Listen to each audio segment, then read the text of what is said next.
सबसे best part है वो है बैक टू रूट्स, जो कि हमारा एक बहुत ही अचीवेबल फील्ड रहा। इसमें हमारी जो सबसे बड़ी हेल्प करी सपना जी ने। थर्सडे विद सपना जी का मुझे लगता है कि बहुत सारे लोग इंतजार करते हैं। तो इन्होंने उपनिषद हो, इतिहास हो, या फिर हमारे मॉन्यूमेंट्स हो, या फिर टेम्पल्स हो, इसके अलावा जितने भी हमारे अनटच फील्ड्स थे उनको इन्होंने कोशिश की कि इनको हमें बताया जाए। जैसे आजकल हम हर साल जो है श्राद्ध करते हैं, लेकिन बच्चे हमसे पूछते भी हैं कि मम्मी ये श्राद्ध क्यों किया जाता है, लेकिन हमें हमारे पास लॉजिक ही नहीं होता। कभी कभी तो हम खुद ही शक में पड़ जाते हैं, हमें लगता है कि शायद हाँ बच्चे ठीक कह रहे हैं, कि हमें पता ही नहीं श्राद्ध क्यों किया जाता है। तो ये वाली जो मिस्ट्री है वो भी हमें सपना जी ने लास्ट वीक बताई। तो आज का जो टॉपिक है वो भी बहुत ही हमारे लिए बहुत अच्छा एक नॉलेजेबल टॉपिक है, कि हम ये सारे काम करते क्यों हैं। करते सब भी है, लेकिन ये नहीं पता कि क्यों करते हैं, ताकि हम आगे बच्चों को पास ऑन कर सकें। तो आज का टॉपिक है जो कि श्राद्ध से अलग लास्ट श्राद्ध है, जैसे कि हम क्यों करते हैं, क्रीमेशन क्यों करते हैं, आगे जो रस्म पगड़ी क्यों करते हैं, ये सब सपना जी हमें बताएंगी। Over to Sapna ji. Thank you Ashima, thank you. नमस्कार सब लोगों को, नमस्कार। आशिमा ने बहुत अच्छे से देवदीदी को इंट्रोड्यूस कर दिया। अब मेरा सेशन 45 मिनट्स का होगा। मैं माइक लगा रही हूँ, मुझे आप लोगों की आवाज नहीं आएगी। अगर आप कुछ कहना चाहते हैं चैट में कह दीजिएगा, या 15 मिनट्स का लास्ट पे हम छोड़ते हैं क्वेश्चन एंड आंसर्स के लिए। तो पिछली बार हमने श्राद्ध के ऊपर बात करी थी। श्राद्ध पक्ष क्या है, श्राद्ध कर्म क्या है, पितृपक्ष क्या है और हमें क्यों करना चाहिए। आज उसी का पार्ट 2 है। मैं पिछले चीजों को टच नहीं करूंगी। जिन्हें भी सुनना हो इसका प्रीकर्सर इस टॉक का, तो वो लोग प्लीज देवदीदी चैनल पे जाके श्राद्ध कर्म पितृपक्ष का पार्ट 1 देख सकते हैं। आज मैं वहीं से कंटिन्यू कर रही हूँ जहाँ पे हमने पिछली बार छोड़ा था। हमने श्राद्ध कर्म की बात करी थी, परंतु हमने ये नहीं देखा था कि ये जो संस्कार है, जिसे हम अंत्येष्टि बोलते हैं, जिसे हम दाह संस्कार बोलते हैं, वो होता क्या है। और अगर दाह संस्कार ठीक से नहीं होता तो उसके बाद की जो चीजें हैं वो ठीक हो सकती हैं क्या। अगर जड़ ठीक नहीं है तो क्या वो जो पेड़ उसमें से निकलता है वो ठीक हो सकता है क्या। आज हम ये एग्जामिन करेंगे कि संस्कार अगर किसी चीज को कहा गया है तो उसका क्या मीनिंग है। हमारे शास्त्रों के हिसाब से हमारी जो संस्कृति है, जो ये सनातन धर्म है, ये परंपरा में शास्त्र संस्कार किसे कहा जाता था। उससे पहले हम चलते हैं कि आजकल, जैसे कि आशिमा जी ने अभी बताया, हमें खुद नहीं पता कि चीजें क्या हैं, क्योंकि हम ये 200 years ऑफ कॉलोनियल रूल की वजह से हमारी सोच भी बिल्कुल वैसी ही हो गई है। हम अपनी सभ्यता से और संस्कृति से कोसों दूर हो गए हैं। तो हमें भी लगता है सब कुछ ओल्ड फैशन है, आउटडेटेड है, रिडंडेंट है। परंतु जब अंग्रेज यहाँ पे आए थे, जो उन्होंने यहाँ पे विविधता देखी, वो लोग आए थे एक देश से जहाँ की एक सिंगल रिलीजन, एक सिंगल बुक, एक सिंगल गॉड और एक प्रॉफिट ऐसे होता था। जब वो लोग यहाँ पे आए हिंदुस्तान की भूमि पे, यहाँ पे सब कुछ विपरीत था। यहाँ पे अनंत तरह की चीजें, इतने सारे रिलीजन्स, इतनी सारे कल्चर्स, और वही अगर सनातन धर्म है जिसे उन लोगों ने हिंदू बोल दिया बाद में, क्योंकि वो एक सूत्र चाहते थे, एक वर्ड चाहते थे। तो इस सनातन में वैष्णव और शैव संप्रदाय और शाक्त संप्रदाय और ना जाने कितने कितने अलग तरह की संप्रदाय और अलग अलग पूजा पद्धति, अलग अलग पुस्तकें, अलग अलग संत महात्मा, अलग अलग भगवान देवियां, इतना कुछ। तो उन लोगों ने परेशान होकर हमें हिंदू का नाम दे दिया। हिंदू ज्योग्राफिकल रीजन था। हिंद ज्योग्राफिकल रीजन को उन्होंने एक रिलीजन बना के हम पे थोप दिया, और अब तो हम हिंदू हो चुके हैं। तो जब वो लोग यहाँ पे आए तो उन्होंने तो नासमझी से ये काम किया था। परंतु हमें ये समझना चाहिए कि है क्या सनातन धर्म, है क्या। मोटा मोटी इसके 3 रूल्स हैं। मोटा मोटी अलग अलग जितने भी संप्रदाय हों, वो 3 चीजों को जरूर फॉलो करते हैं। वो क्या है कि सब कुछ साइक्लिकल है। हमारे यहाँ युगों का कालचक्र है, जैसे दिन आता है फिर रात आती है, जैसे सीजन्स बदलते हैं, जैसे सूर्य उगता है और अस्त होता है, पृथ्वी हर रोज घूमती है, एक महीने में का एक माह, 30 दिन का एक माह होता है, ऋतुएं बदलती हैं। उसी तरीके से हमारी ये सनातन संस्कृति में लाइफ और डेथ को लिया गया था। जहाँ जीवन है वहां मृत्यु होगी और मृत्यु परंत फिर जीवन आएगा। हमारे यहाँ कभी भी ये नहीं सोचा गया था कि ये फाइनल है, कि अब मरण हो गया तो अब जन्म नहीं होगा, या जन्म हो गया तो मरण नहीं होगा। ये चक्र अनंत है। तो सबसे पहला सनातन की चाहे जो मर्जी जो फॉलो करता हो, सबसे पहली चीज कि साइक्लिकल है। दूसरा, एवरीथिंग इज डिफरेंट, यानी कि इतनी डाइवर्सिटी है, इतनी विविधता है, परंतु उसके अंडरनीथ सब कुछ एक है। सबसे बड़ा एग्जाम्पल है इसका जो हमारी थाली होती है ना, थाली में 4 सब्जियां होती हैं, चटनी, अचार, पापड़, मंगोड़ी, रोटी, चावल, मीठा, सब कुछ। और उस थाली को खाने के लिए हर एक जना फ्री है। कोई पहले सब्जी से खा ले, या कोई दाल से खा ले, पहले कोई चावल खा ले या रोटी खा ले। तो ये विविधता है, इसको हम स्वीकार करते हैं। जब वो लोग आए थे, वो लोग कहते थे, जो अब भी कहते हैं, कि जो चोजन पीपल हैं वही सही है, बाकी गलत है। हमारे यहाँ सब कुछ को सही माना जाता है। तो 2 रीजंस हो गए। पहले, सब कुछ साइक्लिकल है। दूसरा, ये डाइवर्सिटी को हम एक्सेप्ट करते हैं। और तीसरा रीजन है कि कर्म, लॉ ऑफ कर्मा, कि जो हम करेंगे हम वही भरेंगे, हम उससे अछूते नहीं रह सकते। कर्मों की जो कहानी है बड़ी गहन है, और कर्म प्रधान ये विश्व बनाया है, ये ब्रह्मांड बनाया है, और अपने अपने कर्मों का फल हमें खुद स्वयं भोगना है। तो कुछ ऐसा ही जन्म के साथ भी है। और जब हम डेथ रिचुअल्स, संस्कार, दाह संस्कार और श्राद्ध परंपरा, श्राद्ध कर्म की बात करते हैं, उसमें भी ये 3 चीजें ध्यान रखिएगा। जब हम ये 3 चीजों का बेस अंडरलाइंग रख लेते हैं हमारी फिलॉसफी के हिसाब से, तो सारे रिचुअल्स बैठते चले जाते हैं हमारी समझ में। हमारी इस संस्कृति में, जैसा कि हम सब जानते हैं, वेदों को हमारे साइंटिस्ट, सेजेस, मुनियों ने गहन तपस्या में अदृष्ट को दृष्ट करा था, और ओरल लिनेज के द्वारा वो मंत्र, वो परंपरा आगे बढ़ी थी। लिखा तो बहुत बाद में जाने लगा था। तो उस मंत्र की उसमें मैंने एक्चुअली नोट्स प्रिपेयर कर रखे हैं, क्योंकि पिछली बार बहुत सारी चीजें रह गई थी, तो मैं नोट्स को थोड़ा थोड़ा रेफर करके बोलूंगी आज। जो संस्कार हम कहते हैं ना, दाह संस्कार, तो संस्कार का एक और मैंने सेशन दिया हुआ है 16 संस्कार के नाम से, वो भी आपको दे दी थी कि यूट्यूब चैनल पे मिल जाएगा, या सपना खंडेलवाल यूट्यूब चैनल पे। तो जो भी देखना चाहे, इससे पहले 16 संस्कार के टाइटल से वो टॉक है, आप देख सकते हैं। अभी हम बात करेंगे सिर्फ अंत्येष्टि संस्कार की। संस्कार जब हम कहते हैं, संस्कार का मीनिंग क्या होता है? English is a very insufficient language to convey संस्कार क्या होता है। संस्कार की बात जब हम कहते हैं, अंग्रेजी में तो कह देते हैं कि राइट्स ऑफ पैसेज है, जब बच्चा बड़ा हो रहा होता है या जब गर्भ में होता है, जब अलग अलग स्टेज पे अलग अलग प्रक्रिया के द्वारा इंसान की, मनुष्य की एलिवेशन, पूरा जो ये सनातन संस्कृति का ये जो शास्त्र है, ये जो धर्म है, ये इसीलिए बनाया गया था कि ये मनुष्य को एलिवेट करे। कहाँ एलिवेट करे? अपने ही हाईएस्ट पोटेंशियल पे एलिवेट करे, या उसको पाने के लिए जहाँ से वो आया है। तो संस्कार में एक बहुत बड़े महापुरुष हैं, वो ये कहते हैं कि जैसे तीर और बाण होता है ना, तो जो बाण होता है, जो बो होता है, वो तो होता है संस्कार, और जो तीर होता है वो होता है मनुष्य या जीवात्मा। और जो टारगेट है, जहाँ पे उस बाण को जाना है, जो जिस एरो को पहुंचना है, वो होता है ब्रह्म, भगवान, परमात्मा। तो इस मायने से संस्कार क्या हुए? संस्कार एक ऐसा तीर हुए, जब हम उसे वो करते हैं तो हम वही पहुंचते हैं जहाँ पे हमारे शास्त्र पहुंचाना चाहते हैं, हमारे ही अपने हाईएस्ट पोटेंशियल के ऊपर।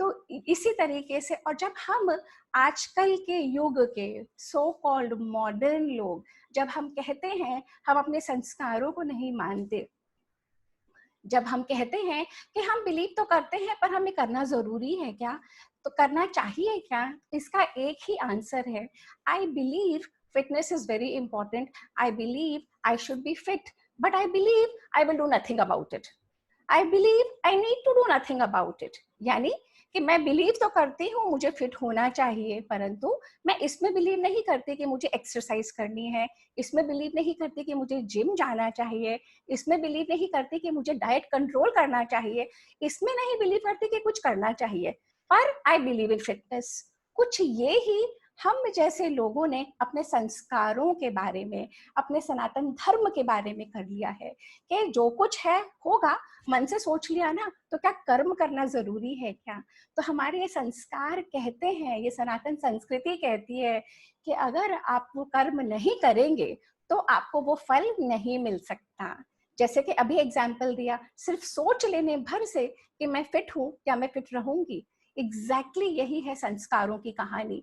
तो संस्कार हमें जानना भी पड़ेगा, संस्कार हमें मानना भी पड़ेगा, संस्कार हमें करने भी पड़ेंगे। उसके लिए हमें अध्ययन भी करना पड़ेगा, क्या है, क्यों है, कैसे है। तो जब हम दाह संस्कार की बात करते हैं, जब किसी व्यक्ति की मृत्यु हो जाती है, सबसे बड़ी प्रॉब्लम यह है कि जब से हम शास्त्रों से दूर हुए ना, तब से हम डेथ से भी दूर होते चले गए।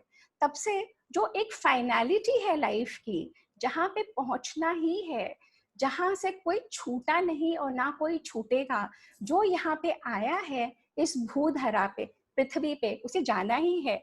और जिस दिन से आप पैदा होते हो उस दिन से हमारे मरण का दिन पास आता जाता है, उतना ही क्लोजर आता जाता है। परंतु और ये जो कल्चर है, इसने डेथ को बहुत ब्यूटीफुली एग्जामिन कर रखा है।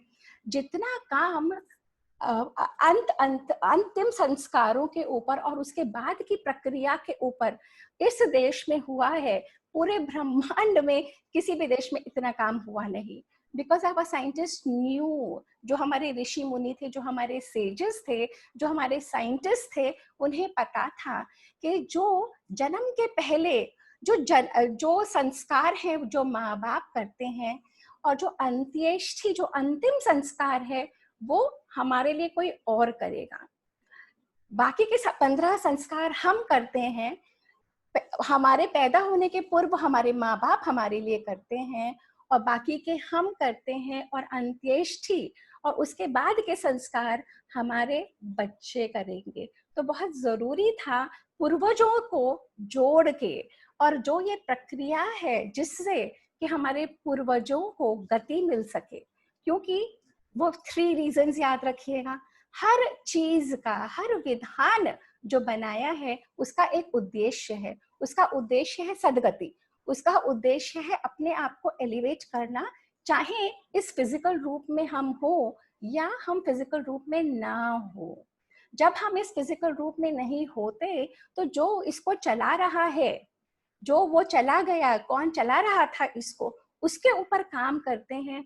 तो श्राद्ध की जो जर्नी है, जो सारी प्रक्रिया है दाह संस्कार से पहले 13वीं तक और उसके बाद श्राद्ध की प्रक्रिया, वो यही है हमारे डिसेंडेंट्स को, हमारे बच्चों को बताना किस तरीके से पूर्वजों की गति वो दे सकते हैं, किस तरीके से वो हेल्प कर सकते हैं।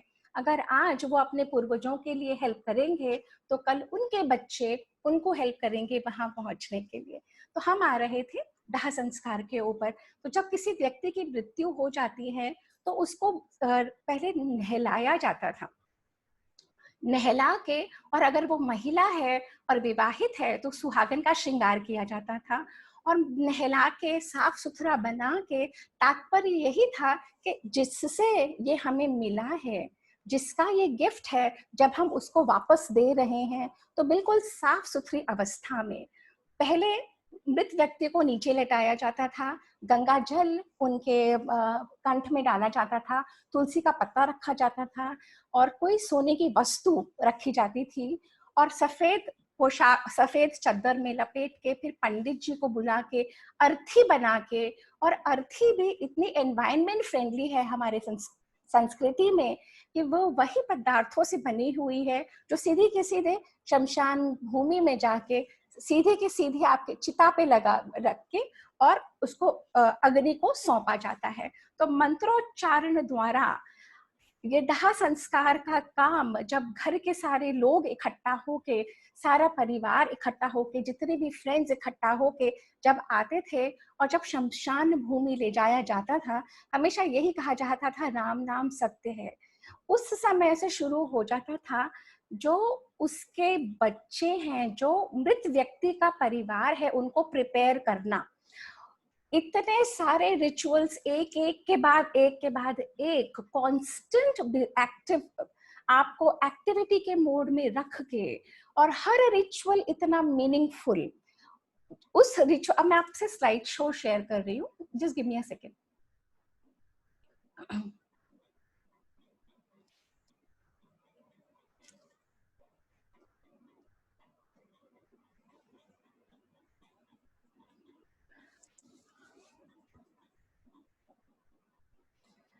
अच्छा, ये श्राद्ध कर्म और पितृपक्ष है। आज हम बात करेंगे दाह संस्कार, उठावनी, चौथा, 10वां, 13वीं बरसी, जितना हमें समय मिल जाएगा।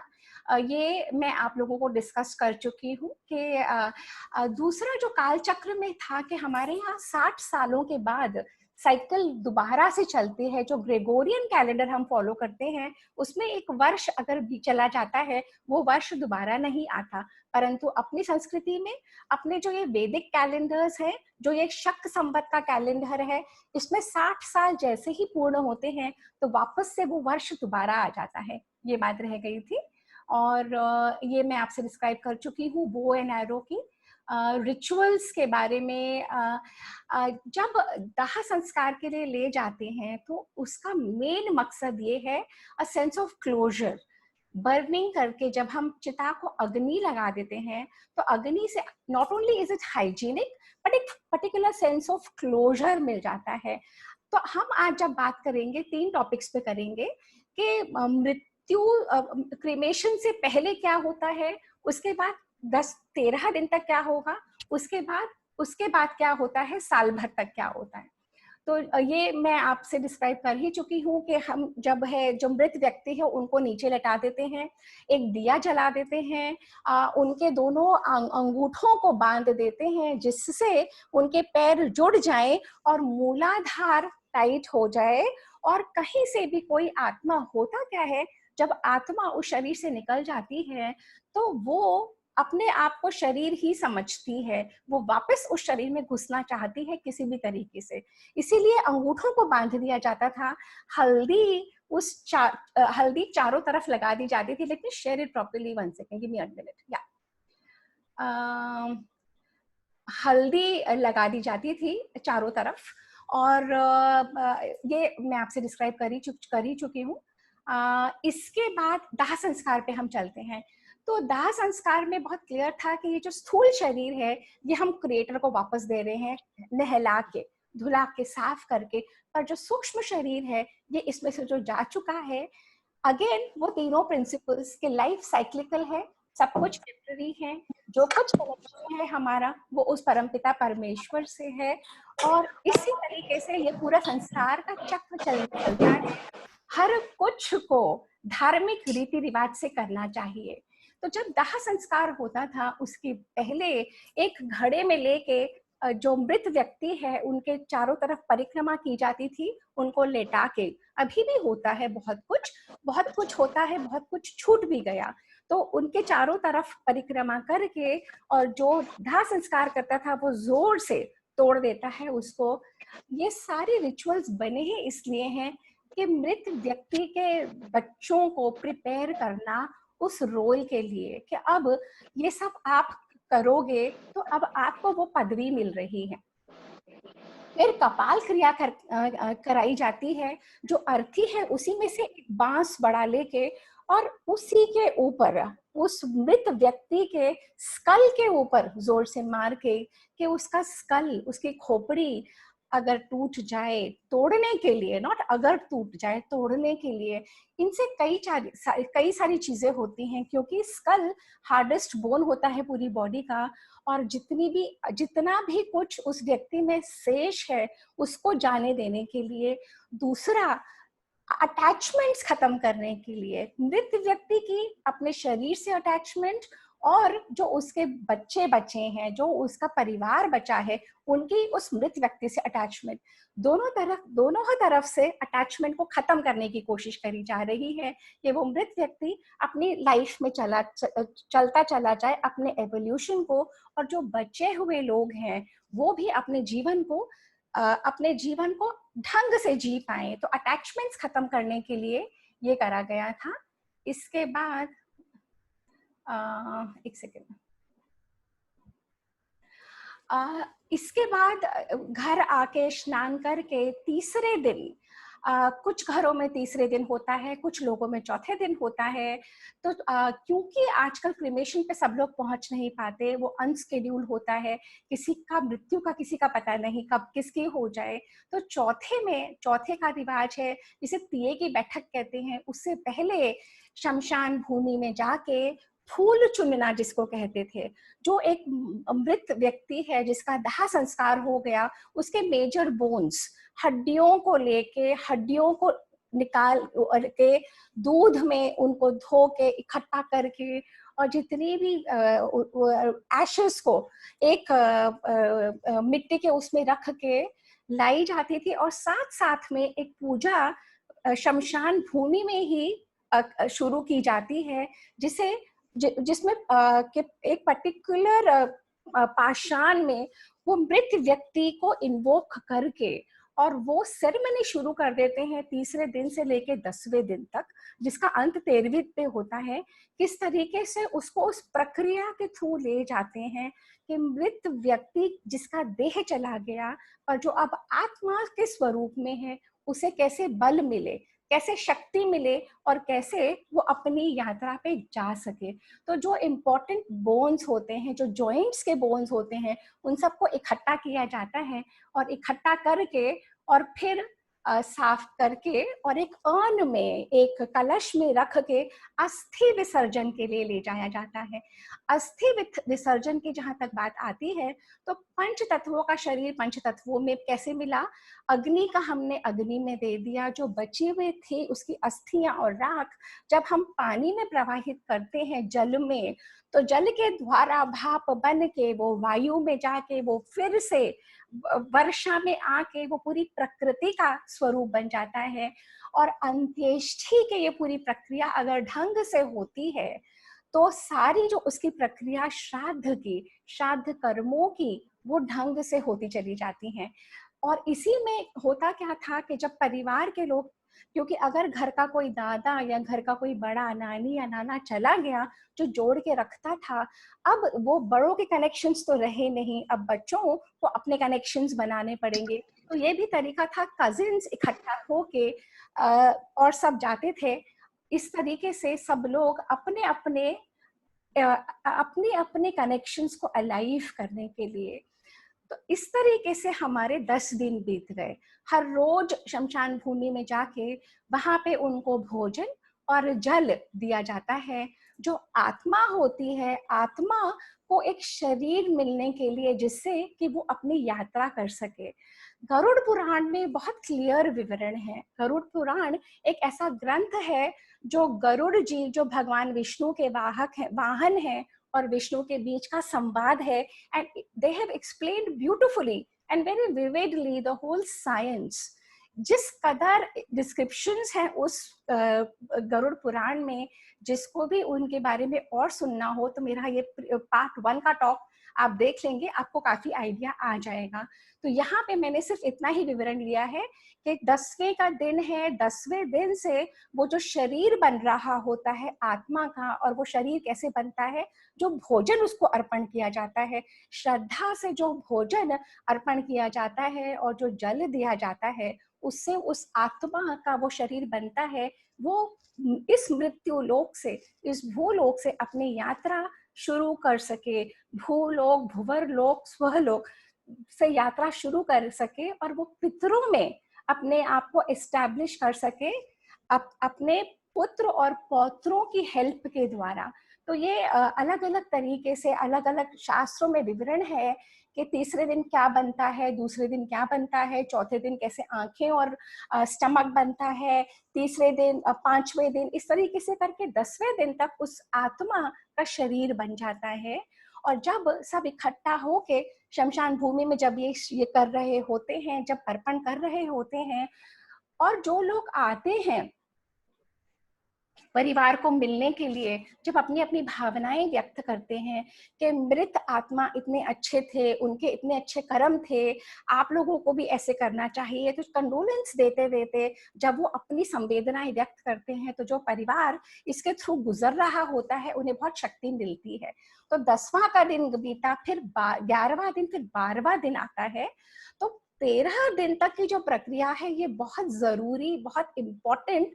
और not only Garuda Purana but Shrimad Bhagavata Purana में, गरुड़ पुराण, मत्स्य पुराण, न्याय पुराण, इनफैक्ट इन मेनी पुराण्स इनका विवरण है किस तरीके से ये पद्धतियां करनी चाहिए। अगर जो नहीं करता वो बहुत हार्म करता है अपने एंसेस्टर्स की जर्नी, अपने पूर्वजों की जर्नी में जो वो योगदान दे सकता था, उनके होने की वजह से आज मनुष्य का अस्तित्व है। I am here because of my parents and they were there because of their parents. तो ये lineage चली आती है। अगर हम अपना अपना योगदान नहीं देते, तो हम उनके प्रति कृतज्ञता नहीं दिखाते, तो हम हार्म करते हैं। तो जब ये 12वां होता है, तो 12वां में जो अलग अलग पिंड शमशान भूमि में जो चावल को लेके, पके हुए चावल को लेके, और उसमें उसको उसन के और उसमें तिल और घी और अलग अलग पद्धति के द्वारा जब उसके गोल गोल बॉल्स बनाते हैं, उनको पिंड बोलते हैं। उन पिंड पे आप मंत्रोच्चारण द्वारा अपने पूर्वजों को उसके ऊपर एस्टैब्लिश करते हैं, सुपर इम्पोज करते हैं। फिर आप उनको भोजन देते हैं, उनको तर्पण देते हैं, और फिर आप उनको भेज देते हैं। पर इससे पहले आप 12वें के दिन, क्योंकि आपके और भी पूर्वज चले गए होते हैं, तो 3 जनरेशन्स के पूर्वजों को आप बुला के, यानी आपके पिता, आपके दादा और आपके परदादा, और उनको बुला के और पिंडों को इकट्ठा कर देते हैं। उस दिन के बाद उनका अलग आइडेंटिटी नहीं होती, एक हो जाता है। वो कहते हैं जो पितरों का, जो पितृलोक में जितने भी लोग हैं, दे बिकम वन। यहाँ पे भूलोक पे हम सबकी अलग अलग आइडेंटिटी है, अलग अलग हम हैं, बट वहां पे वो सिर्फ वाइब्रेशंस और एनर्जी के माध्यम से एक ही रहते हैं। तो 12वें दिन हम सब पिंडों को, जो करता है, जिसने दाह संस्कार किया है, वो मंत्रोच्चारण द्वारा, पुरोहितों द्वारा उनको एक कर देता है, और एक करके और फिर आगे की यात्रा हम 13वीं में पहुंचते हैं। 13वें के दिन ब्राह्मण भोज होता है। उस ब्राह्मण भोज में पूरा परिवार जुड़ता है और ब्राह्मणों को भोजन खिलाया जाता है जो मृतक के पसंद का था। उसके बाद बहुत सारा सामान ले दे के उनके यात्रा के लिए सामान जो भी हम देते हैं, हमारी संस्कृति में दान को बहुत बड़ा महत्व दिया गया था। दान का इतना बड़ा महत्व था हमारी संस्कृति में, और दान मनुष्य इजीली नहीं करता, दान करना नहीं चाहता, सब कुछ अपने लिए रखना चाहता है। और दान का ये विधान है कि दान तुरंत दान कर दिया सो कर दिया। जैसे सपोज आज मेरे मन में आया कि मैं 1 लाख रुपए दान करूंगी, 10 मिनट बाद आएगा 1 लाख बहुत ज्यादा है, 50,000 बहुत है।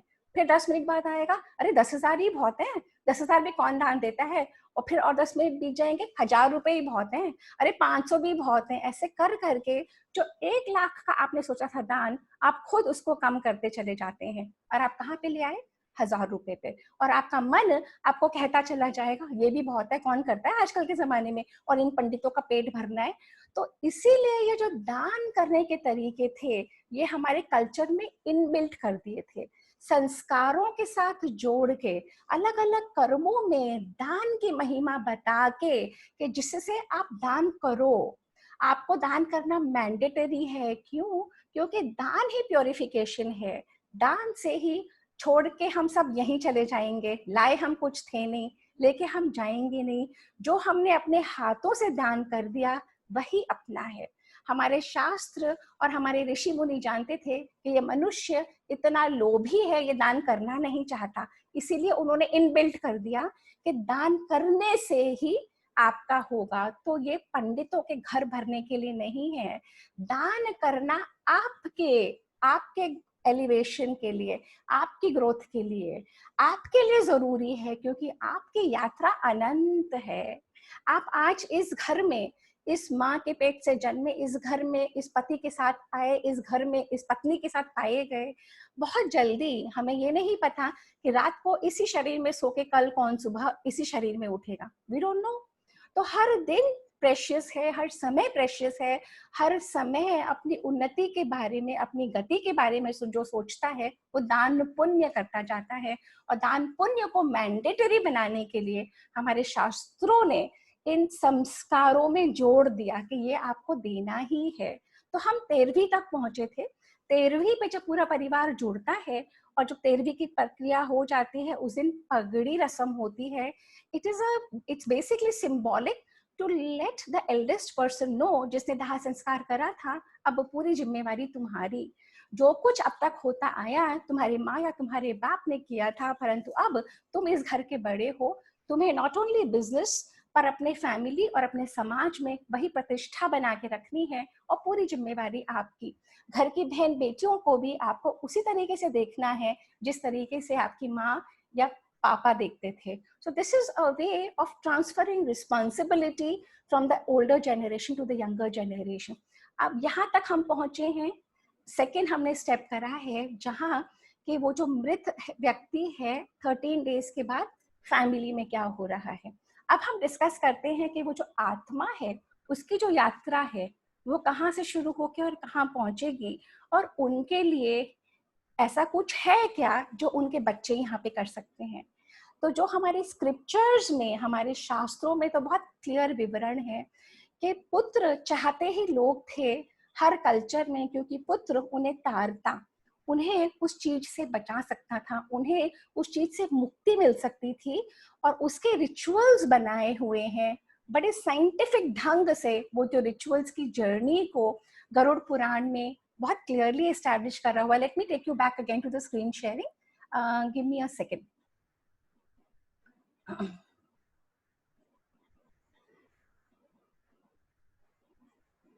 और फिर 13वें के दिन जो अभी तक घर में इम्प्योरिटी थी, जो घर में शोक चल रहा था, अब उस घर में शुभ और उस घर में मंगल की कामनाएं शुरू हो जाती हैं। और जो लेडीज होती हैं उनको बिंदी, चूड़ी, काजल, सजना सवरना, घूमना फिरना, आना जाना, क्योंकि शास्त्रों को पता था कि नॉर्मल लाइफ जब तक आएगी नहीं, मनुष्य अपनी ग्रीफ में ही रहेगा, तो समय का कालचक्र चल नहीं सकता। और वो जो व्यक्ति है, वो जो चला गया, उसके यहाँ से अटैचमेंट भी हटाना बहुत जरूरी था। इसके बाद यमलोक की यात्रा शुरू हो जाती है उस मृत आत्मा की। उस यमलोक की यात्रा के दौरान इसका भी बहुत क्लियर विवरण मैंने पार्ट 1 में डिस्क्राइब करा हुआ है। जो भी देखना चाहे as a precursor, please go back and see that video. I've just taken a little bit here. It is not an easy journey. जो एग्जाम के लिए पढ़ के नहीं जाते वो बहुत परेशान होते हैं, बहुत भयभीत होते हैं। जो प्रिपेयर कर लेते हैं अपनी लाइफ को, जो दान भी करते हैं, पुण्य भी करते हैं, अच्छे कर्म करते हैं, लोगों का दिल नहीं दुखाते, अपनी तरफ से जितना अच्छा होता जाए, अगर आप धर्म के रास्ते पे चलते हो तो आपको डरने की जरूरत नहीं होती। पर बहुत विविड और ग्राफिक डिस्क्रिप्शन में समझाया गया है कि ये यात्रा बहुत कठिन है। अगर आपने अच्छे कर्म कर रहे हो तो आपको भगवान का विमान ले जाता है, और नहीं तो आपकी यात्रा में बहुत कुछ ऐसा है जो होगा। और यहाँ पे वो कर के रिचुअल, यहाँ पे मंत्रों के द्वारा जब हम खाना भोजन खिलाते हैं ब्राह्मणों को, और जब हम गरीबों को दान देते हैं, आजकल क्या कहते हैं कि ब्राह्मणों को खाना खिलाना जरूरी है क्या? Why do we need to? हम तो स्कूल में डोनेट कर देंगे या हम किसी गरीब को खिला देंगे। I always tell them, आप गरीबों को तो वैसे भी खिलाओ, आप स्कूलों में तो डोनेट करो ही करो, परंतु आपको जो श्राद्ध करना है वो जरूर करना चाहिए। ये कुछ ऐसा हुआ कि मुझे सर्जरी की जरूरत है किसी पर्पस के लिए, मुझे कुछ घाव हो गया है, मुझे सर्जरी करानी है और मैं कहती हूँ मैं सर्जरी क्यों कराऊं, मैं तो स्कूल में डोनेट कर दूंगी। तो इसका पर्पस अलग है, उसका पर्पस अलग है। आप डोनेट जरूर करो, आप स्कूलों में शिक्षा भी जरूर दिलवाओ, परंतु श्राद्ध जरूर करो, क्योंकि ये जो मंत्र होते हैं, ये मंत्रों के द्वारा जैसे ही जो आपके जो सटल पावर्स होते हैं वो उस आत्मा तक पहुंचती है। हमारे इस फिजिकल बॉडी में हम सुन पाते हैं और देख पाते हैं अपनी सेंसेस की वजह से। वो जो आत्मा है डिसएम्बॉडीड, जिसकी अब बॉडी नहीं है, उसको सब कुछ तो वैसे ही सुनाई दे रहा है, सर्वत्र देख पा रही है, सर्वत्र कर पा रही है, सब कुछ खा पा रही है, देखती है। वो देखते हैं कि आप उनके लिए क्या कर रहे हैं, और उनको पितरों में मिलाने के लिए हमें अपनी ड्यूटीज करनी पड़ती हैं। अगर हम ड्यूटीज नहीं करते तो नेगेटिव एनर्जीज का आना बहुत इजी है, बहुत ज्यादा इजी हो जाता है। तो क्रिया कर्म और श्राद्ध कर्मों के फायदे क्या हैं? क्रिया कर्म और जैसे कि हमारा ये जो शरीर है, जब हम अन्न खाते हैं तो ये तृप्त होता है, और अन्न से हमारी फिजिकल बॉडी तृप्त होती है, पर उस आत्मा में जिसकी बॉडी नहीं है वो तृप्त कैसे होती है? तो श्राद्ध, ये हमारे शास्त्र बताते हैं कि वो तृप्त होती है रस से, गंध से, सुगंध से। और जब एक जलता हुआ कंडा लेते हैं, जब आप उसके ऊपर कुछ भोजन रखते हैं, उस पे गुड़ और घी डालते हैं और उस पे अग्नि लगाते हैं, तो वो जो खुशबू आती है, वो खुशबू से हमारे हमारे जो पूर्वज हैं उनकी यात्रा के लिए हेल्प मिलती है, उन्हें बल मिलता है, उन्हें शक्ति मिलती है।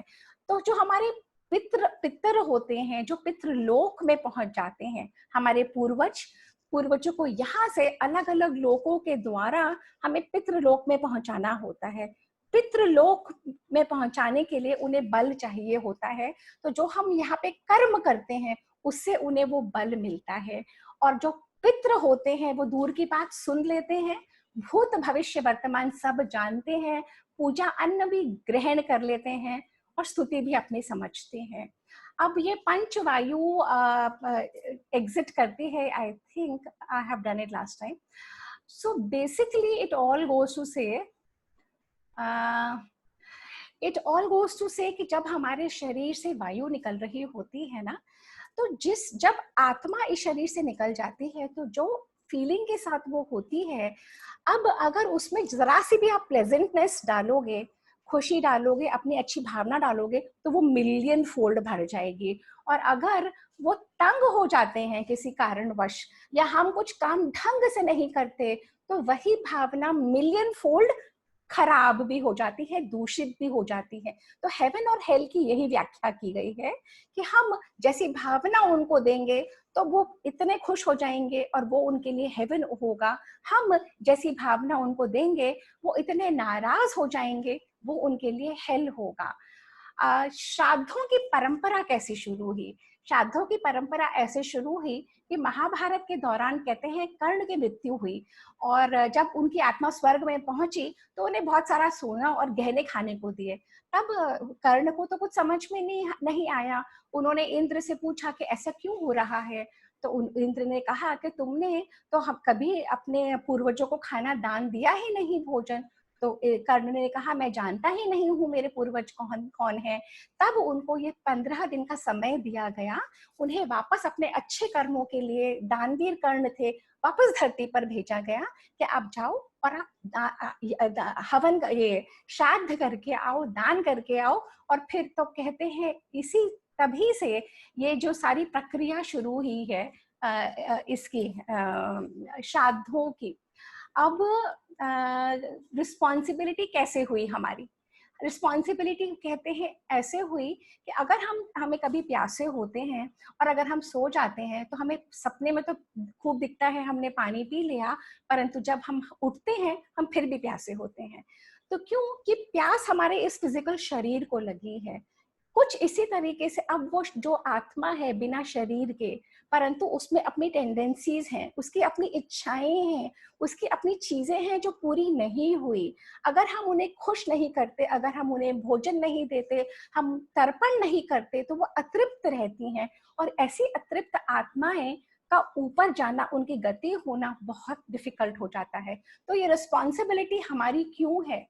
ये रिस्पॉन्सिबिलिटी इसीलिए है आपकी, नहीं तो आपके कर्मों का ये दोष हो जाता है। और अगर आप अपने कर्मों के लिए आप जिम्मेवार हो, अब वो 3 बातें याद रखिए जो हिंदुइज्म और सनातन धर्म के पिलर्स हैं। हम अपने कर्मों के लिए खुद जिम्मेवार हैं। तो अगर हम अपने पितरों के लिए नहीं करते, अगर हम अपने पूर्वजों के लिए नहीं करते, हम अपने कर्म बनाते हैं, हम अपने कर्म बढ़ाते हैं। और अगर हम ये नहीं करें तो फिर क्या? अगर हम नहीं करें तो दोष लगता है, कर्मों का दोष होता है, हम माने चाहे नहीं पर दोष लगता है। जैसे जब हमारे माँ बाप जीवित होते हैं, हम उन्हें खुश नहीं रखते तो वो नाराज हो जाते हैं और जाने अनजाने से ही उनके मन से नाराजगी के भाव निकलते हैं। ऐसे ही हमारे पितर हमसे नाराज होना नहीं चाहते, परंतु जब वो खुश नहीं होते तो वो हमें दुआएं तो डेफिनेटली नहीं देंगे, नफरत नहीं करेंगे परंतु दुआएं ही भी नहीं देंगे। और ये सारे हमारे वेदों में और पुराणों में अनगिनत जगह लिखा हुआ है। तो हमारे पास 2 रास्ते हैं, या तो हम वेदों पुराण की बात मान लें या हम स्वयं मर के देख लें, दोनों में पता लग जाएगा। स्वयं मर के देख लेंगे तो हमें पता लग ही जाएगा कि ये सच है या नहीं। और अगर हमें वो नहीं करना अभी, तो हमें अपने शास्त्रों की, हमें वेदों की, पुराणों की, जो सदियों से चलती आई परंपरा है इस भारत भूमि की, जो कहते हैं पूरे विश्व की, पूरे ब्रह्मांड की पहली संस्कृति है और आजमाई हुई चीजें हैं, हमें उनको मान लेना चाहिए। इसके बाद आता है श्राद्ध कब करें। और श्राद्ध जो होता है ये जो पर्टिकुलर महीना चल रहा है ना, भाद्र का 16 दिन का होता है। शुक्ल पूर्णिमा जो भाद्रपद की होती है से लेके आश्विन की कृष्ण अमावस्या, आज सबसे लास्ट श्राद्ध है। आज सर्वपित्र अमावस्या कहते हैं। तो 16 दिन का पीरियड होता है। कहते हैं यमलोक में यमराज द्वार खोल देते हैं, सारे पितर नीचे आ जाते हैं, ये देखने के लिए आते हैं कि क्या हो रहा है यहाँ पे। एक पुराणों में ये भी कथा है कि पितर खा खा के इतना दुखी हो गए थे, तो उन्होंने कहा हमें रोज श्राद्धों में खाना पड़ रहा है, हम क्या करें।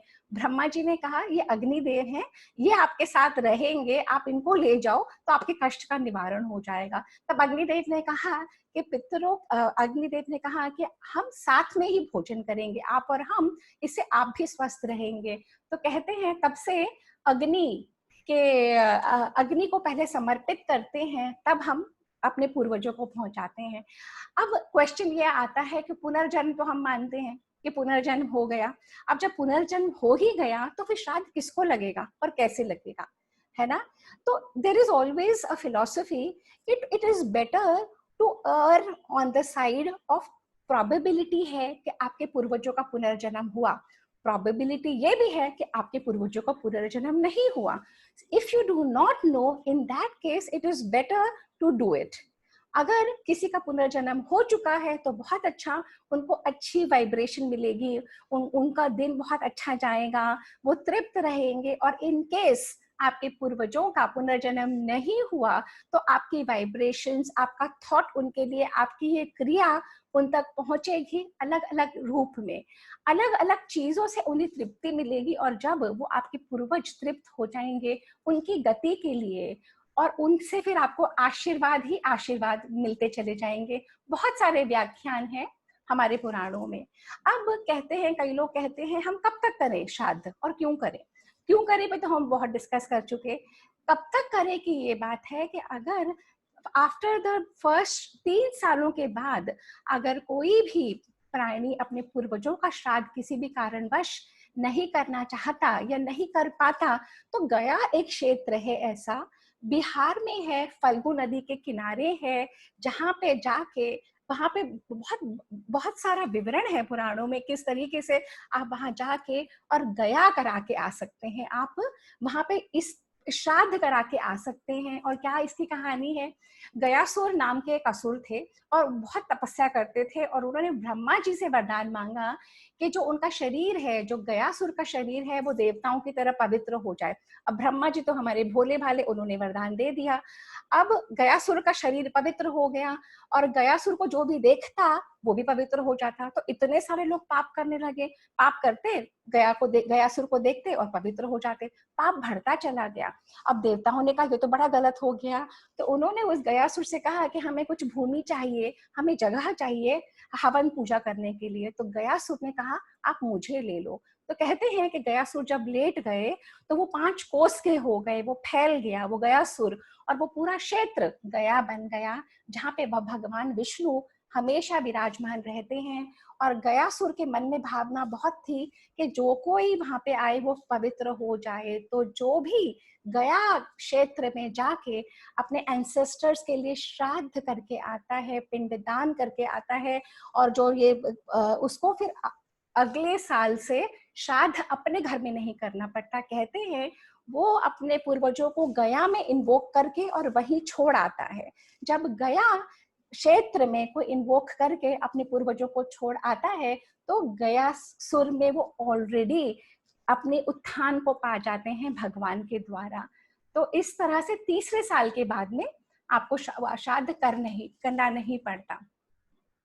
आशीर्वाद या श्राप, अब कहानियां बहुत सारी हैं, हमारे भरे पड़े हैं पुराण। कहते हैं रावण जैसा जो बहुत भयंकर बहुत बड़ा विद्वान था, परंतु उसने इतने लोगों के श्राप ले रखे थे, उसने इतने पुण्य कर्म के बावजूद, इतना ज्ञानी होने के बावजूद उसके कर्म जो थे, जो उसने इतने श्राप ले रखे थे लोगों से, उसके विनाश का कारण बना।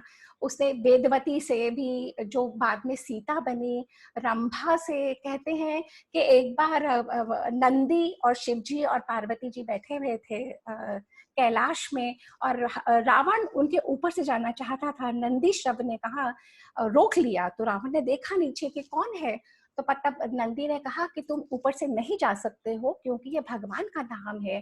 तो रावण बहुत क्रोधित हो उठा और उसने नंदी को बहुत बुरी तरीके से कहा, ए बानर, बंदर जैसा मुंह दिख रहा होगा रावण को उस समय नंदी का।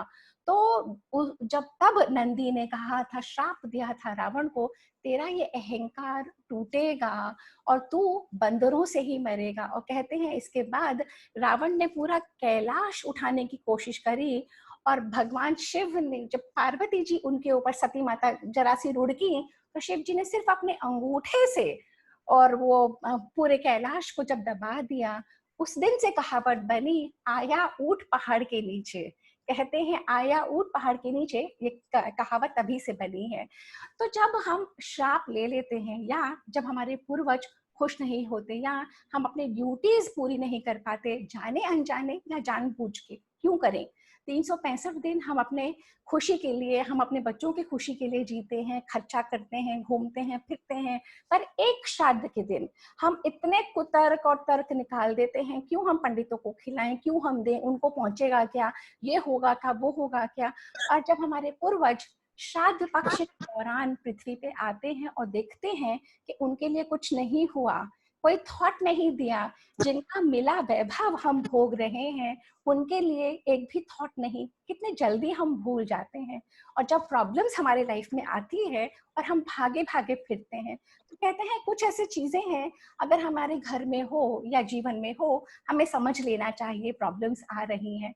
हर काम में जैसे अगर रुकावट आती चली जाए, आपके घर में क्लेश बना ही रहे, अगर बच्चे होने में आपके घर परिवार में बच्चे नहीं हो पा रहे, for whatever reason, in spite of everything being okay, अगर बच्चे नहीं हो पा रहे, अगर आपके बच्चों के शादी ब्याह नहीं हो पा रहे, अगर कांस्टेंट नुकसान बना जाता है, कांस्टेंट व्यापार में प्रॉब्लम्स रहती है, तो कहते हैं कि ये this could be a reason, it could be a reason कि आपके पितृ खुश नहीं हैं, आपको कोई पूजा करा लेनी चाहिए, आपको कोई पाठ करा लेना चाहिए।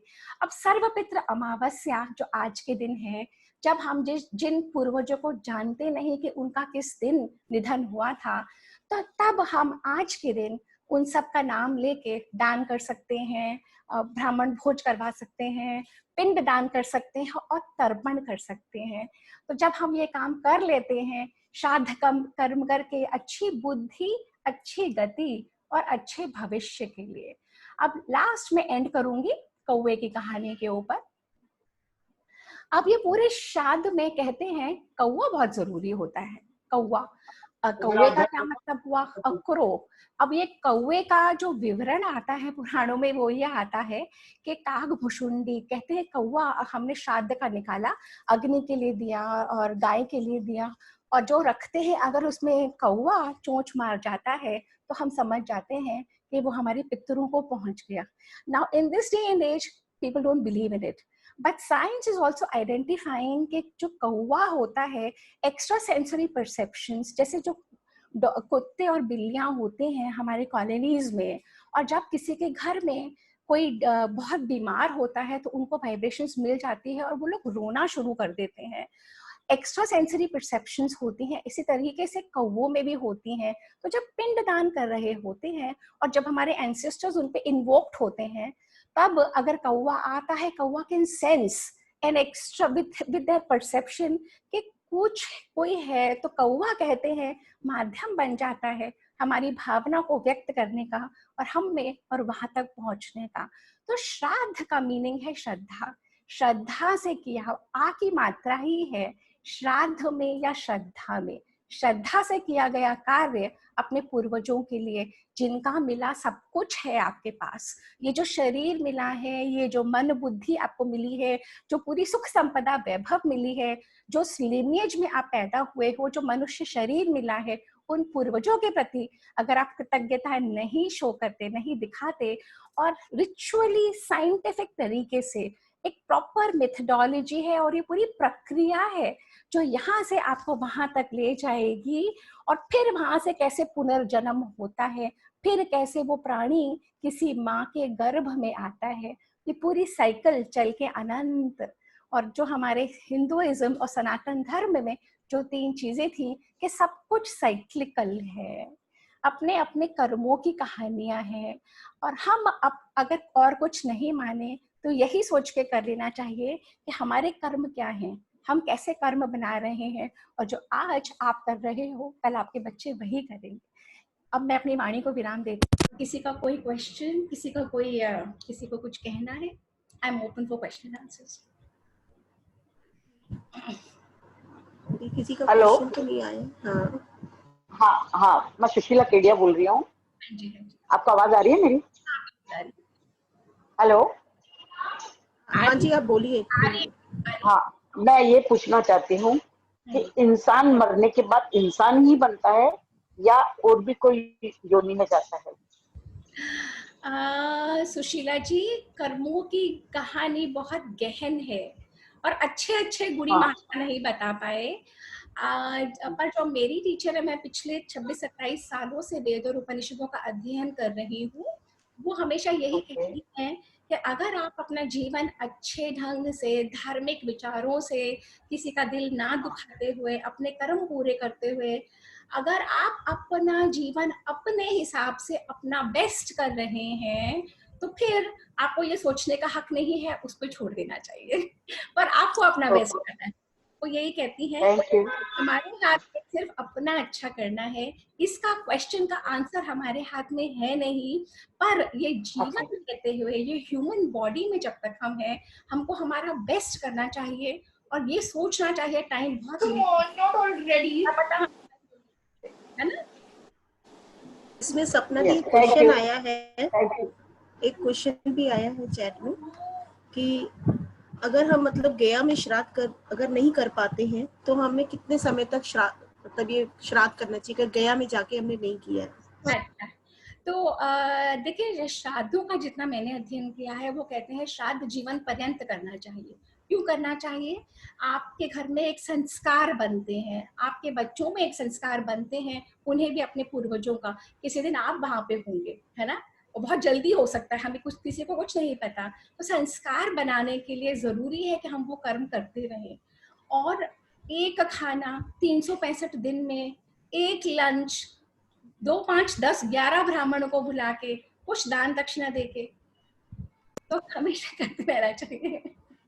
पूनम जी, आप पूछिए क्वेश्चन अपना। हाँ, मैं ये पूछना चाहती थी। हेलो सपना जी, कैसे हो आप? बढ़िया। मैं ये पूछना चाहती थी कि मुझे भी बड़ा इंटरेस्ट आ रहा है कि मैं कुछ उपनिषद पढूं और इसको डिटेल में पढ़ने की कोशिश, तो कौन सी बुक रेफर करूं, कहाँ से मटेरियल लूं, उस पर कुछ गाइड करो आप मुझे। See, if you want to study the Upanishads, it's always best to go to a teacher. And Okay. ये मुझे कई लोगों ने ये क्वेश्चन पूछा है, तो चिन्मया मिशन के आप ऑनलाइन जाके देख सकते हैं अच्छा। कोर्सेज ऑनलाइन, बिकॉज अब तो आप किसी टीचर के पास जा भी नहीं सकते हैं ना, तो राइट। आप ऑनलाइन सर्च करेंगे, चिन्मया मिशन तो है ही है। उसके अलावा there are quite a few, actually अभी मीनिंग खत्म, सेशन खत्म, आप अपना इस पे अपना चैट पे अपना नंबर और ईमेल आईडी दे दो, sure sure, I send the detail. या ओके ओके, थैंक यू सपना ji, thank you. Welcome. Ashima जी को कुछ पूछना है। हाँ जी आशिमा। अलका कौड़ा भी कुछ पूछना चाहती हैं। सपना जी, मैं ये पूछना चाह रही थी आपसे कि थोड़ी सी ना ये कॉन्ट्रडिक्शन लगती है कई बार, कि हम कहते हैं जैसे ही किसी इंसान की डेथ होती है वो अपने पुराने रिश्ते सब भूल जाता है, और एक अब हम श्राद्ध करते हैं, तो ये दो बातें थोड़ी कॉन्ट्राडिक्टरी होती हैं कि श्राद्ध में वो लोग फिर हमारे साथ कनेक्टेड हैं, लेकिन हम कहते हैं जैसे ही वो डेथ होती है तो उसको पुराने रिश्ते पुराना सब खत्म हो जाता है। तो ये इसका क्या लॉजिक है? जितना मेरे अध्ययन में आया है, जो 13 दिन तक हम संस्कार करते हैं, 13 दिन तक तो वो वहीं पे होता है। वो जो आत्मा है उसे भी कोई और रास्ता नहीं पता, वो भी ये शरीर ही जानती है और ये घर ही जानती है। वो इसी घर पे इन्हीं लोगों के वहां पे होती है, पर 13वें दिन उनको फाइनल हो जाता है कि अब तो यहाँ से जाना ही पड़ेगा, यहाँ पे मेरा कोई ठौर ठिकाना नहीं है, यहाँ पे सबका अपना जीवन चल रहा है। तो श्राद्ध पक्ष में जब एक बार वो 15 दिन के बीच में जब वो कहते हैं, तो शायद जो विवरण जो मुझे समझ में आया है, पितरों में जो मिल जाते हैं और जो जिनको रीजन्म नहीं मिला होता है, पितृलोक में वो पहुंचते हैं जिनका अभी डिसीजन नहीं हुआ उन्हें कौन सी योनि में आना है। सनातन धर्म के कॉस्मोलॉजी में 7 लोक बताए गए हैं ऊपर, कैसे मनुष्य की गति होती है, लास्ट में ब्रह्मलोक और सत्यलोक में पहुंचता है। जब वो अलग अलग लोकों में होता है, वहां से उसकी गति फिर होती है, वो फिर वुंब में आता है। और पितृ पक्ष में जो पितृलोक में लोग होते हैं, जिन्हें अभी पुनर्जन्म नहीं मिला होता है, कहते हैं वो लोग आते हैं, और वो लोग आके और हमारे जो ब्राह्मणों के उदर में या हमारे लोगों के कंठ में बैठ के जब भोजन करते हैं, देखते हैं उनके लिए कुछ हो रहा है या नहीं, तब आशीर्वाद निकलता है उनसे या वो नाराज होकर चले जाते हैं। This is what I have come to know. तो कनेक्शन तो डेफिनेटली है, पर कनेक्शन को दोनों तरफ से खत्म करना पड़ता है, नहीं तो लिविंग भी नहीं जी पाएंगे और वो भी नहीं जा पाएगा। लिविंग को भी तो जीना है ना, हमें तो यहाँ पे सबको जीना ही है, तो कनेक्शन टूटेगा तभी वो कपाल क्रिया भी की जाती है। कनेक्शन तोड़ने के लिए 13 दिन के रिचुअल्स, अलग अलग रिचुअल्स बनाए गए हैं। By the end of the 13th day everybody is like okay, I am done, I have to now lead my life, होता है ना सभी के साथ ये, नाउ इट्स इनफ। तो उसको खत्म करने के लिए, परंतु जो पितृलोक में लोग बैठे होते हैं वो आते हैं, कहते हैं आत्माएं। I hope I am able to answer Ashima. इसमें आशिमा जी, जैसे थोड़ा बहुत मुझे नॉलेज है, आप गरुड़ पुराण पढ़िए, उसमें बहुत अच्छे से डिस्क्रिप्शन दिया हुआ है हर चीज का, एक बार पढ़िए। मैंने सुना पूरा। उसमें तो बहुत ही क्लियरली सब कुछ बताया गया है कि पितरों से क्या रिलेशंस है, कैसे हमें श्राद्ध क्यों करना चाहिए, अगर उनका कनेक्शन खत्म भी है तो भी हमें करना चाहिए, कहीं ना कहीं हम कनेक्टेड है। हाँ, नहीं कॉन्ट्रडिक्टी नहीं है उसमें। अगर आपने ठीक से पढ़ा है तो कॉन्ट्रडिक्टी है ही नहीं। क्वेश्चंस और आ रहे हैं? हाँ। नहीं दी, अभी तो कोई क्वेश्चन नहीं। एक अनिला जी को कुछ पूछना है। अनिला जी को पूछना है। अनिला जी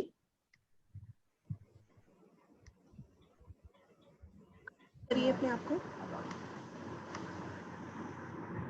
अनिला कुछ पूछना चाहते हो आप? अनम्यूट नहीं कर। हाँ बोलो।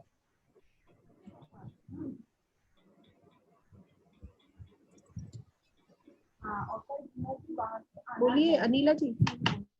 ये मुझे ख्याल से कुछ पूछना नहीं है उन्हें। हाँ पूछिए। और तो भी कोई क्वेश्चन नहीं आया अभी किसी और को अगर आपको वो जो चाहिए प्रेजेंटेशन जो मैंने बनाई हुई है स्लाइड शो, तो please put your number and email ID here. इन्होंने मीनल जी ने डाला है। हाँ मीनल को तो देख लिया मैंने। Okay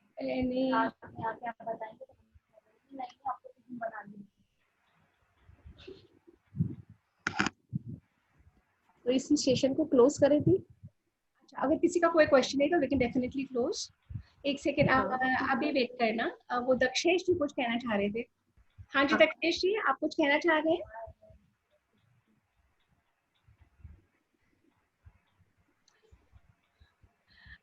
Anu, daughters can also do, बहुत क्लियरली लिखा हुआ है हमारे शास्त्रों में कि पहले पुत्र है, पुत्र वधू, नहीं तो बेटी, जमाई, देवता,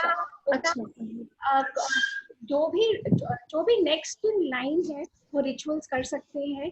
और ये कुछ उसी तरीके से हो गया कि जो आपकी लीगल एयर्स होते हैं ना, कि अगर बेटी है तो बेटी आपकी लीगल है, बेटी नहीं तो बहू है, और इस तरीके से करते हैं। फॉर श्योर जो भी नेक्स्ट इन लाइन है आपके लिनिएज में वो कर सकता है दाह संस्कार। देवेश जी कुछ पूछना चाह रहे हैं? हाँ जी दक्षिणेश जी, आप कुछ?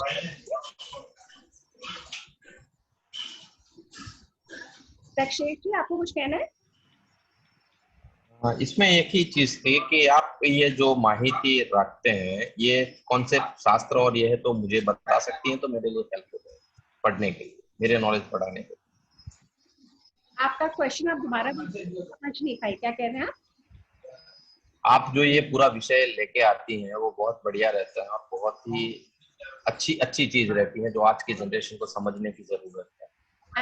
तो ये जो आप ये लाती है वो आप कहाँ से, हमारे कौन से शास्त्र है वो मुझे बता सकती है तो मैं इसके ऊपर मैं खुद भी स्टडी करना चाहता हूँ। देखिए दक्षेश जी, मैं 26-27 सालों से वेद और उपनिषद का अध्ययन करती हूँ और भगवत गीता का, तो मेरा बैकग्राउंड काफी पुराना चल रहा है और मैं बहुत सारी जगह से जो मैं जॉब प्रिपेयर करती हूँ, मैं 8 से 10 घंटे रोज एक हफ्ते तक काम करती हूँ तो 45 मिनट के लिए बोल पाती हूँ। तो मैं इंटरनेट पे बहुत जगह से स्टडी पे, टॉक्स, विकिपीडिया पे, कोरा पे, जितने भी जो मेरा खुद का अध्ययन है उनमें से लेती हूँ। और मेरा प्रेजेंटेशन होगा, आप अपना नंबर दे दीजिए, ईमेल आईडी, उसमें आपको रेफरेंसेस मिल जाएंगे। लास्ट की स्लाइड में मैं हमेशा रेफरेंसेस डाल देती हूँ कहाँ से लिया है। जैसे इसकी मैंने 2 प्रेजेंटेशंस बनाई हैं पीपीटी, दोनों में रेफरेंसेस हैं, तो आप उसको अगर आपको हेल्प होती है तो जरूर ले लीजिएगा। आप अपना नंबर डाल दीजिए। मैं आपको व्हाट्सएप पे मैं हाई कर देता हूँ, आपका नंबर है मेरे पास। अच्छा ठीक है। हाँ जी बेला, हाँ जी बेला जी का क्वेश्चन है। It was not a question. Actually, I want you to elaborate on it.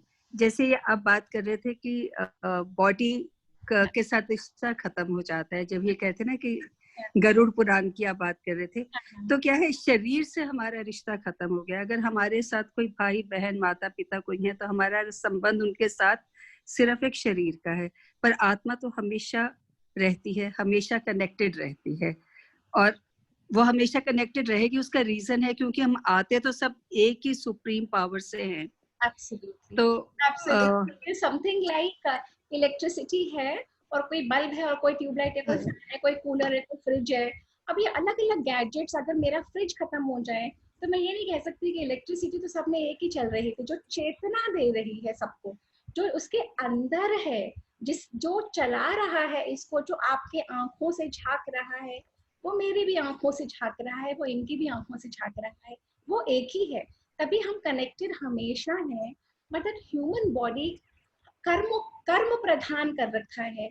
हमारे कर्मों के हिसाब से हमें उतने समय के लिए वो पर्टिकुलर शरीर मिल जाता है, वो पर्टिकुलर योनि मिल जाते हैं, वो पर्टिकुलर फैमिली में हम ब्याह के चले जाते हैं या पार्टनर मिल जाता है, वो पर्टिकुलर बच्चे हो जाते हैं, वो कर्मों के हिसाब से। तो अपने अपने कर्मों का रेल्म है और उसमें हमें एक दूसरे को अलग करना पड़ता है कि हम अपना जीवन जी सके और उनकी गति अपनी हो सके। पर पॉइंट एक ही है, वो मेकर तक ही जहां से हम सब आए हैं वो एक ही है, उस एक ही के हम सब हैं। Very well explained. Thank you, Sapna. Welcome. Okay, so I think we are done and Lavina, any idea कल का सेशन कुछ है या परसों ही है? अब जी कल का सेशन नहीं, Over to you, मंडे का session. Over to you, Lavina. Monday. आज का सेशन यही क्लोज करते हैं। अच्छा जी, एक क्वेश्चन करना है। हाँ जी बिल्कुल पूछिए। हाँ सपना ही जैसे कि मैंने आज हम पंडित को देने गए, हाँ। तो उनके पास जैसे मैंने बहुत सामान देखा, टिफिन एंड बहुत सारा सामान, तो हमने हमारा ना थोड़ा दिमाग चेंज हो गया। हमने कहा नहीं, कोई नीडी लोगों को देना चाहिए। तो मेरा गार्ड है ऑफिस का, वो भी शायद पंडित है, पता नहीं, तो मैंने उसको दे दिया। ऐसा कुछ मतलब गलत तो नहीं किया मैंने आज? देखिए, गलत और सही सिर्फ अपने मन की धारणा होती है, कुछ भी गलत और कुछ भी सही नहीं है। दो चीजें हैं जो ये आपने पंडित के यहाँ बहुत सारी चीजें देखी। पंडित का भी एक घर है, एक परिवार है, वो पुरोहित है, उसका ये जीवन यापन का तरीका है। जैसे आपके यहाँ बिजनेस होता होगा, हमारे घर में व्यापार होता है, बिजनेस होता है। जो पुरोहित और पंडित हैं, उनका जीवन यापन का ये तरीका है। उन्होंने अपने आप को शास्त्रों का अध्ययन करके इस काबिल बनाया है कि उस मुकाम पे हैं कि लोग आके उनके यहाँ ये सब चीजें दे देते हैं। और ऐसा भी होता होगा कि वो लोग जाके बेच आते होंगे, क्योंकि इतनी चीजों का वो क्या करेंगे, कितने टिफिन यूज कर लेंगे, कितने गद्दे यूज कर लेंगे, कितनी चीजें यूज कर लेंगे, ये भी पॉसिबल है। और पंडित या पुरोहित हम में से ही तो निकले हुए हैं। हम सब कमर्शियलाइज हो चुके हैं, हम सब पैसा और धन और इसी में रहते हैं। वो भी वैसे ही हैं, जैसा समाज होगा वैसे ही पंडित होते हैं, जैसे हम होते हैं वैसे ही वो होते हैं। दान हमें हमारे मन के लिए करना है, अपने मन की धारणा के लिए, अपने लिए। पंडितों को हम इसलिए देते हैं कि उन्हें वो टेक्निक्स पता होती हैं। पहले के पंडितों को तो सबको पता थी, पुरोहितों को अब वो शायद उस कदर शिक्षा नहीं कर पाए, परंतु आप आइडेंटिफाई कर लो किस पंडित की, किस पुरोहित की भावना अच्छी है, हमें समझ आ जाता है। आप उन्हीं के पास जाओ, उन्हीं को बुलाओ और उन्हीं को दो। क्योंकि अगर आपके मन में ऐसा आया है और अगर जहाँ पे आपने दे दिया बहुत अच्छा किया, पर पंडितों को, ब्राह्मणों को दान देने का एक अलग ही, क्योंकि बटे हुए थे हमारे यहाँ, कार्य बटे हुए थे। वो ब्राह्मण, क्षत्रिय, वैश्य, शूद्र अलग अलग अपना कार्य करते थे फॉर अ पर्टिकुलर रीजन। उनका मेंटल मेकअप, उनका एटीट्यूड ही वो था कि उनका बेंट ऑफ माइंड था। जन्म से पंडित नहीं होता था कोई, वर्ण से होते थे, वर्ण से ब्राह्मण थे, अपनी शिक्षा की वजह से, अपने एटीट्यूड की वजह से ब्राह्मण थे। अब आपने जहाँ दे दिया, हाथ जोड़ के नमन करके, गलत कुछ नहीं है। कभी मन में गलत भावना नहीं लानी चाहिए। पितृ दोष वगैरह के लिए भी मन में भावना लेके कोई ना उठे, हमारे पूर्वज कभी हमारा खराब नहीं करते। ये सब हमें इसलिए बताया जाता है हम अच्छा करते कहें, हम अपने कर्मों में कमी ना करें। वो लोग खराब करने के लिए कोई नहीं बैठा, पर हमें अपनी कर्म करने के लिए हमें इस तरीके से, क्योंकि हम मूढ़ मगज हैं, हमें नहीं समझ आती, इसलिए दान बताया गया कि करो, करना कोई चाहता नहीं, इसलिए यज्ञ, दान और तपस बताया गया, स्वाध्याय, कर्म इसीलिए बताए गए। तो डोंट वरी, कुछ खराब कुछ अच्छा नहीं है, जैसे आपने कभी ऊपर बैठा। थैंक यू दी, थैंक यू। वेलकम। नूतन ने हाथ उठाया, लवीना एक बार अनम्यूट करना नूतन को। नहीं मेरा ही है। अच्छा, इन्हीं का, हाँ नूतन। हाँ दूसरे को दूसरी नूतन है।